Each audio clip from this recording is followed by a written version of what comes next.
आपके साथ सृष्टि श्रीवास्तव। बीजेपी सांसद निशिकांत दुबे अपने बयानों की वजह से अक्सर ट्रोल होते हैं, लेकिन फिर भी बयान देना छोड़ते नहीं हैं। जब मौका मिलता है बोल देते हैं। ऐसे ही इस बार निशिकांत दुबे ने कांग्रेस सांसद राहुल गांधी से पंगा लिया, लेकिन फिर से उन्होंने अपनी ही फजीहत करवा ली। राहुल पर सवाल उठाने के चक्कर में खुद ही ट्रोल हो गए और लोगों ने उन्हें तगड़ा जवाब दिया। चलिए आपको भी बताते हैं पूरी खबर के बारे में। दरअसल कुछ समय पहले राहुल ने विदेश मंत्री एस जयशंकर पर बड़ा आरोप लगा दिया था। राहुल का आरोप था कि विदेश मंत्री ने पाकिस्तान को हमले की शुरुआत में सूचित किया, जो कि गलत है। हालांकि विदेश मंत्रालय ने इन आरोपों को गलत बताया और बताया कि विदेश मंत्री के बयान को तोड़ मरोड़ कर पेश किया गया है। अब इसी मामले में निशिकांत दुबे ने राहुल को जवाब दिया है। सोशल मीडिया प्लेटफॉर्म एक्स पर 2 एग्रीमेंट को पोस्ट करते हुए निशिकांत दुबे ने लिखा, राहुल गांधी जी, ये आपकी बनाई हुई सरकार के समय का समझौता है। 1991 में आपकी पार्टी समर्थित सरकार ने ये समझौता किया कि किसी भी आक्रमण या सेना के मूवमेंट की जानकारी का आदान प्रदान भारत व पाकिस्तान एक दूसरे से करेगा। क्या ये समझौता देशद्रोह है? कांग्रेस का हाथ पाकिस्तान वोट बैंक के साथ विदेश मंत्री एस जयशंकर जी पर आपत्तिजनक टिप्पणी आपको शोभा देता है? निशिकांत दुबे ने दावा किया कि 1991 में कांग्रेस की सरकार ने यह समझौता किया कि किसी भी आक्रमण या सेना के मूवमेंट की जानकारी का आदान प्रदान भारत व पाकिस्तान एक दूसरे से करेगा। अब निशिकांत दुबे ने बड़ा दावा तो कर दिया, लेकिन लोगों ने उल्टा उन्हें ट्रोल कर दिया और उनके दावे को गलत बताया। एक यूजर ने लिखा, दुबे जी ठीक से पढ़िए, ये सैन्य अभ्यास का समझौता है, युद्ध का नहीं। कोई नई बात नहीं है। आजादी के बाद से अब तक इसी तरह से जनता को मूर्ख बनाने की कोशिश हो रही है।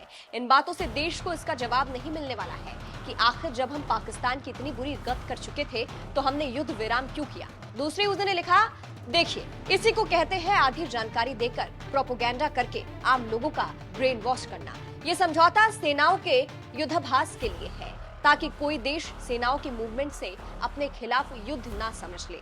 और ये शांतिकाल का समझौता है, ना कि युद्ध के समय जानकारी देना है। कितने झूठे हैं यार। एक और यूजर ने लिखा, भाई इतना झूठ कहां से लाते हैं आप लोग? बात जब अभी की करना है तो 1991 की करोगे। इस तरह तो लोग अमेरिका से नजदीकी भी घातक मानते थे। डॉलर बढ़ना भी साख गिरना था। अब क्या हुआ? जिम्मेदार संवैधानिक पदों का पिछले कुछ साल में जो बट्टा लगाया गया है, शायद एक शताब्दी में भी अब ना ठीक हो। सिर्फ जनता नहीं बल्कि कांग्रेस ने भी खुद निशिकांत दुबे को जवाब दिया है। कांग्रेस नेता पवन खेड़ा ने निशिकांत दुबे को जवाब देते हुए लिखा, इस व्यक्ति की जानकारी दुरुस्त कर दे कि कांग्रेस पार्टी ने चंद्रशेखर सरकार से समर्थन फरवरी 1991 में ही वापस ले लिया था। 10वीं लोकसभा के चुनाव घोषित हो चुके थे। आगे की जानकारी के लिए ये अपनी पार्टी के साथी नीरज शेखर से संपर्क कर सकते हैं। यानी यहाँ निशिकांत दुबे के दावे को पूरी तरह से गलत बताया जा रहा है। कहा जा रहा है कि निशिकांत दुबे ने राहुल से पंगा लिया तो जनता ने उन्हें सबक सिखाया और उनके दावे को गलत बताया। हालांकि इसका दावा सही है किसका नहीं है, इसकी पुष्टि हम और हमारा चैनल बिल्कुल भी नहीं करता है, लेकिन दावों का खेल अभी नजर आ रहा है। क्या है पूरा मामला? अब आपको मामला शुरू से बताते हैं। कांग्रेस सांसद राहुल गांधी ने सोशल मीडिया प्लेटफॉर्म एक्स पर विदेश मंत्री एस जयशंकर का एक बयान पोस्ट किया था, जिसमें एस जयशंकर मीडिया से बात करते हुए कह रहे हैं, ऑपरेशन की शुरुआत में हमने पाकिस्तान को मैसेज भेजा था जिसमें कहा था कि हम आतंकी ढांचों पर हमला कर रहे हैं, हम सेना पर हमला नहीं करेंगे। इसलिए सेना के पास एक विकल्प है कि वो इससे अलग रहे और इसमें दखल ना दे। उन्होंने इस सलाह को ना मानने का फैसला किया। इसी को पोस्ट करते हुए राहुल गांधी ने लिखा, हमारे हमले की शुरुआत में पाकिस्तान को सूचित करना एक अपराध था। विदेश मंत्री ने सार्वजनिक रूप से स्वीकार किया है कि भारत सरकार ने ऐसा किया। इसे किसने अधिकृत किया? इसके परिणाम स्वरूप हमारी वायुसेना ने कितने विमान खो दिए?